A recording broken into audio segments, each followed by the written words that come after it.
Welcome to Barnstable Today. I'm Nick Cortez. Just a reminder that full-length meetings, special events, and every program we air on Channel 18 can be viewed online. You can find it all in the town's video archives at town.barnstable.ma.us. 1 year ago today, the nation lost one of the great champions for economic and social justice of the 20th and early 21st centuries. The United States government lost one of its longest tenured legislators and an effective political bridge builder. And the town of Barnstable lost a great friend and neighbor.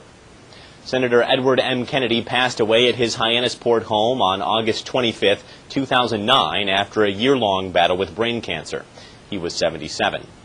On this first anniversary of his passing, Assistant Town Manager Tom Lynch shared with us his reflections on the life and legacy of the man who was known as the liberal lion of the Senate, though to many residents here in Barnstable, he was just Ted.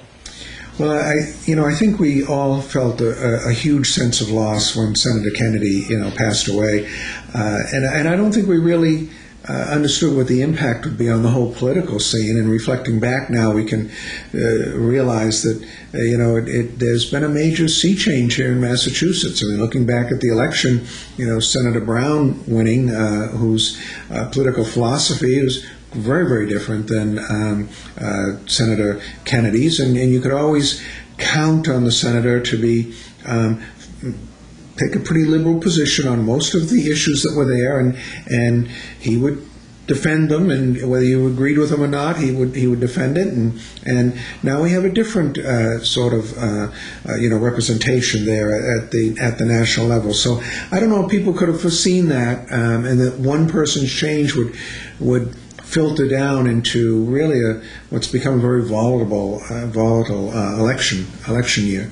I think, though, it's been interesting to see how the family has reacted. We had a very, touching ceremony when the Barnstable Democratic Town Committee donated a bench over at the Rose Kennedy Park over in Hyannisport, and it was geared just to be mainly family. And we heard afterwards from Joe and some of the other members that they really enjoyed the gathering because it was just a chance for the family to get together, to think a little bit about. There wasn't media pressure. It was just them getting together, thinking about and reflecting on their uncle.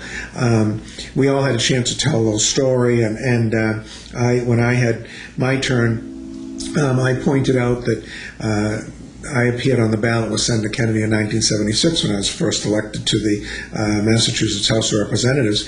And after the election, I was passing. I passed him on C Street Extension. He was coming out of the West End Market getting his Sunday papers, and we stopped. And I said, "Senator, I've just been elected to the House of Representatives." And he said, "Well, that's great." And I said, "Now, if you need anything at the state level, feel free to call me." And I think the idea of the senator calling me kind of touched a chord with all the other Kennedys. But I turned and said to them, he never really did call me, but I ended up calling him quite a bit, or his office, for various things, because they were very responsive to constituent concerns, very responsive when I had things that you needed at the federal level done. So I think that, right now, I think we'll be going into the first legislative session in 50 or 60 years where there's not a Kennedy serving in Congress. We miss him for just that cheery wave,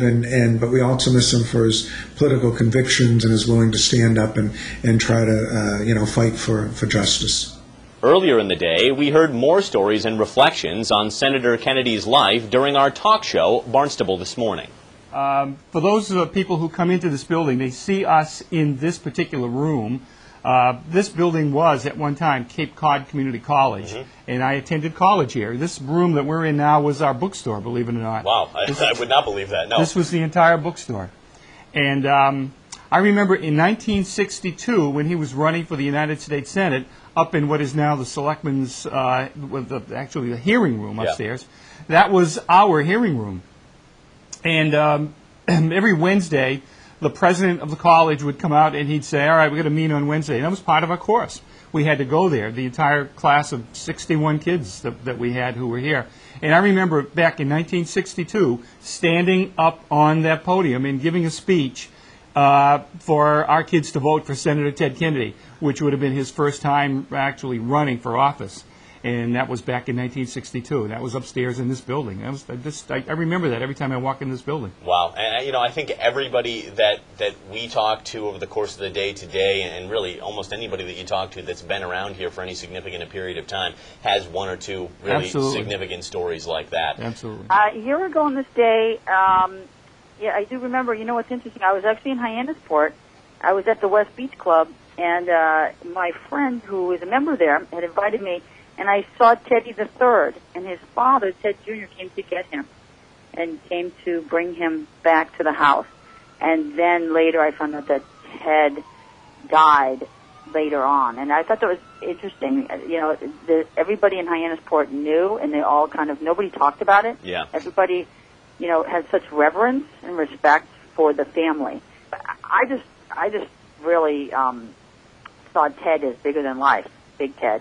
And so I see a huge loss for all of us, for Cape Cod. I think he was a character. Of course, he was a liberal, but I see him more as a character than as a Democrat, I saw him as a person who just went with what he believed in, and he spoke so well, he could convince anybody of any of his beliefs. Yeah. And I certainly agree with you to the extent that he had his convictions, and he was better than most, and certainly better than most people that are in either of the houses at the federal level right now at cooperating with people to accomplish things. Absolutely. I love his ability to cross the aisle, and, and he had such good manners and so charming, and, I mean, the whole family does, really. But, that's just such a skill to hone, an ability to, put yourself aside and then find a way to collaborate. I think, because we're right above the museum, and there's a couple of walls dedicated to Senator Kennedy, we sort of live the legacy every day. We feel the loss still every day, and his value system was very much in line with how we try to run the chamber as far as an advocate for small businesses. He was an advocate for people who were more vulnerable, and I sort of feel that a little bit about our small mom-and-pop businesses. Mm-hmm. So we live it, and it's almost like reliving the loss again today. It sort of snuck up on us. I mean, a year is a long time. And we have had a couple of speakers in the JFK Foundation had a speaker series, and we had people, Paul Kirk and Ken Feinberg, who worked with the senator and sort of kept, saying how important he was for sort of steadying the ship, to use a term he would probably use, as in the Senate. He just, he had the power and he didn't misuse it, and he was a good example because he taught good lessons. Mm-hmm. It's amazing what a loss it really is for all of us. Now, let's take a look at this week's remaining meetings. Wednesday, August 25th, the Zoning Board of Appeals meets in the Town Hall hearing room at 7 p.m. Also at 7 p.m., the Old Kings Highway Historic District Commission meets at the West Barnstable Community Building on Route 149.